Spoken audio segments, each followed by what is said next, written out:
A New Year's Bite by Lydia Parks. Chapter 1. The Visit. Nathan stretched off the heavy sleep of daylight as he lay in his bed, enjoying satin against his skin. Darkness surrounded him with satisfying safety and unspeakable loneliness.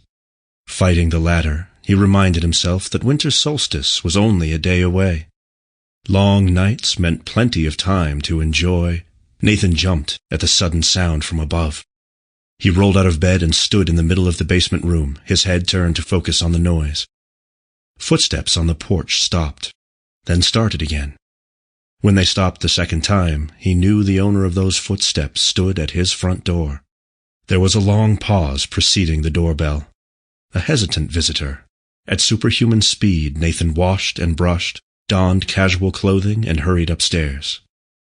He stopped inside the door and listened. His visitor was a woman with a strong, steady heartbeat. She fidgeted as she waited, perhaps surveying the quiet neighborhood. Nathan leaned against the smooth wood, inhaled deeply, and smiled. He opened the door. Detective Terra! What a pleasant surprise! It truly was both. The young woman who stood on his doorstep hadn't changed much since their first meeting.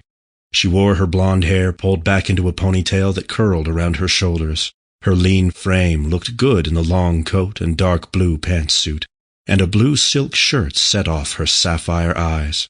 Low heels brought her height up to at least 5'9". "Hey," she smiled. "I probably shouldn't have just, stopped by and all. I without calling or anything. If this isn't a good time..." Nathan stepped back, opening the door wider, and motioned with a sweep of his arm. "Please, my dear, come in. This is a perfect time." Terra walked in, shedding her coat. She draped it over one of the love seats as she crossed the living room.